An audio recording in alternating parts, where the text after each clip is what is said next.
Hi, grade 4. Today I'm going to be reading chapter 13 of This People of Sparks to you. This chapter is called Taking Action. One evening, Dune wandered off by himself towards the far corner of the hotel, where the trees grew thickly and the undergrowth beneath them was dense. He made his way into the woods to a thicket of vines, all woven together like thorny ropes. Little lumpy fruits, some red and some black, grew on these vines. Dune had already discovered that the red ones were hard and sour, but if left to ripen, they turned black and sweet. He had been checking the vines regularly. Each day there were more and more of the black ones. Today, he saw there were more blackberries than red. He began picking them. Some he ate right from the vine. They were sweet and juicy. Others he put in his basket, and he'd bring them back to the others in room 215. He heard footsteps behind him. A voice, he recognized it instantly, called out, "Dune!" He turned around, and there was Tick striding toward him, smiling his dazzling smile.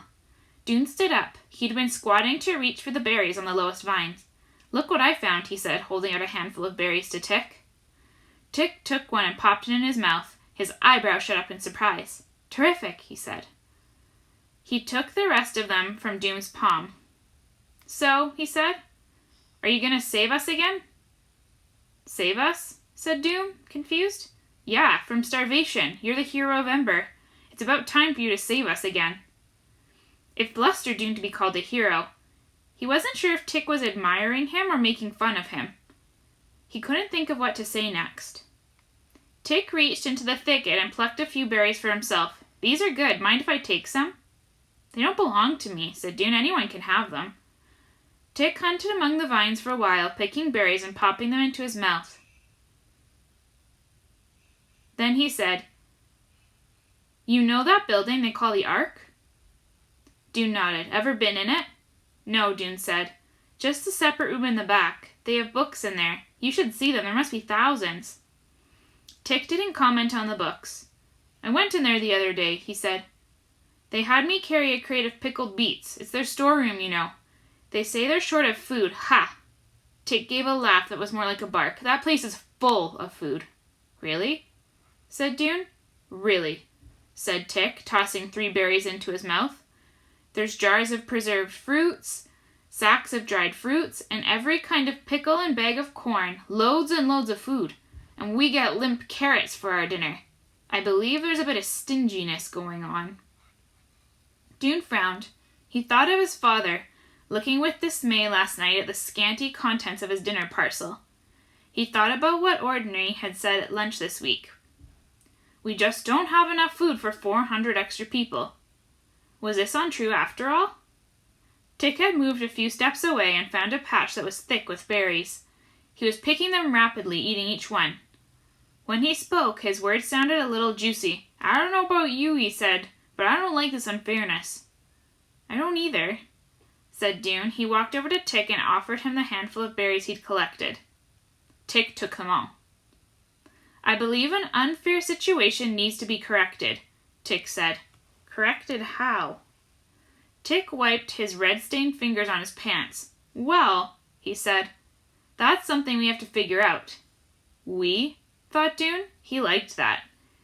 Though he'd stopped taking part so often in Tick's projects, still he admired Tick's energy and felt his power. He was glad Tick had sought him out. He was glad that Tick seemed to consider him different from the others, smarter, more important. "You're right," he said. "We should do something." Tick nodded. "I don't trust these Sparks people," he said. "In some ways they seem very primitive." "Do you know that they make fire by hitting 2 stones together?" "They do?" Dune hadn't seen anyone starting a fire since he was rarely in the kitchens. He knew that the fire in the bakery was kept going all the time. He'd seen people going in there sometimes carrying candles that had gone out. "They don't have matches?" he said. "Sometimes they do," said Tick, "but not always. Matches seem to be rare." "We should give them some of ours," said Dune. All the people who'd come out of Ember had matches that were supplied from the boats. The Emberites had hundreds of matches. "Oh, I don't think so," Tick said quickly. "We need them. We have to keep those for ourselves." Tick wondered why, when they had so many, but he had thought maybe matches but he thought maybe matches figured somehow in Tick's plan. "So you're with me?" said Tick. "Sure," said Doone. Then he hesitated. "With you in what?" "Action," said Tick. "You took action before, when there was an urgent situation. We may need to take action again pretty soon." Doone still didn't know what Tick had in mind, but he asked no more questions. Tick had a way of letting you know that he'd given you all the answers he was going to give. "All right," said Doone. "I'm with you." "Good," said Tick. He held out his hand and Doone took it. Tick grinned and walked away. Doone watched him lope across the field. For a moment he was lost in his thoughts. Food in the storeroom, stinginess, unfairness, figure something out, you're with me? When he came to himself again, he glanced down at his hands. He was startled to see them streaked with blood. Had he scratched himself on the thorns of vines? It took him a second to realize that what looked like blood was only berry juice, just passed to his hands from Tick's.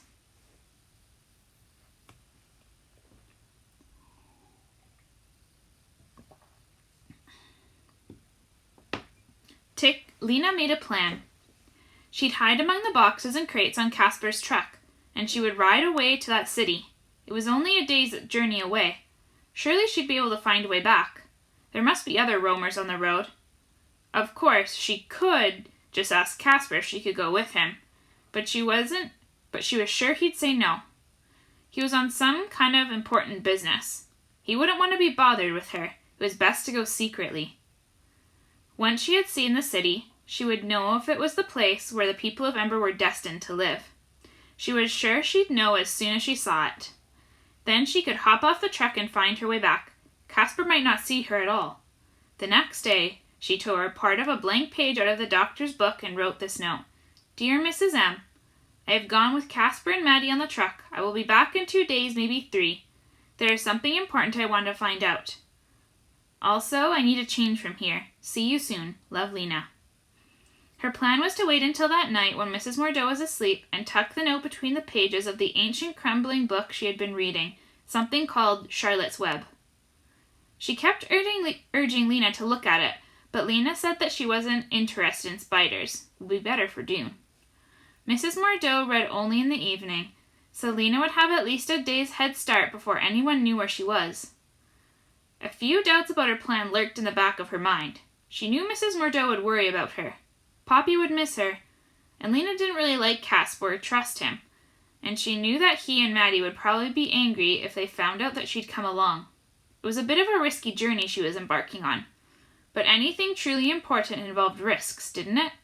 She had taken a huge risk before, in the last days of Ember, and it had been the right thing to do. So probably this was the right thing too. She was so sure the city was their destination, and she was so determined to see the city for herself that she turned her mind away from those doubts. It would be an adventure, she told herself. She would be fine. She got up before the sun the next morning. She crept out of her bed on the floor one tiny motion at a time. Poppy didn't stir, nor did Mrs. Mordeau in her bed on the couch. In the half-darkness, Lena put on her clothes and pulled the pillowcase she'd packed the night before from its hiding place in the window seat. She tucked her note between the pages of Mrs. Mordeau's book. Then, carrying her bag, she opened the door so softly it made no noise and went into the courtyard. Just beyond the gate, the truck was standing ready. The oxen weren't attached to it yet. They were down the road at the barn to be brought later by the stable hand. Lena climbed onto the back of the truck. Its metal bottom was gritty with dust and bits of dry grass. It was loaded with 4 large barrels, 2 bicycles strapped together, a box full of tubs and buckets, and 4 big wooden crates made of slats of wood placed about an inch apart. The crates were taller than Lena and about 4 feet square, like small rooms almost. 3 of them were full of goods to be sold, but the 4th was empty. Its contents had been sold in Sparks. That one would be Lena's hiding spot. Getting into it was easy. First she tossed her bag over the side, and then she climbed up the slats as if they were a ladder and jumped down into it. The wood was rough and splintery, but she had prepared for that. She brought a small blanket from her bed. She spread this on the bottom of the crate and lay it down, using her bag of supplies as a pillow. She was sure that if she lay very still, no one would see her. And she was right. An hour or so later, she didn't sure for how long, but the sun was now shining through the slats of the crates. She could feel its warmth on the back of her head. She heard the clatter of the gate latch and voices, Torrance first. "But I'd be helpful," he said tearfully. "I would. I know how to tie knots and I can—" "Now that's enough," said Caspar. "You're not coming with us. Get it through your hard little head. You're not old enough. Roaming is dangerous business. It's not for children." "She gets to go," Torrance said. "Of course. She's not a child. She's my partner." Lena felt a jolt as the box holding Caspar and Maddie's belongings was heaved onto the truck. "Here comes Joe with the oxen." "Right on time," said Caspar. The truck squealed and trembled as the oxen were hitched to it. Lena heard the gate latch clatter again, and then the doctor's voice. "When will you be back this time?" "Not for a while." The truck slanted as Caspar got in. "Several months is my guess. We've got a big route planned."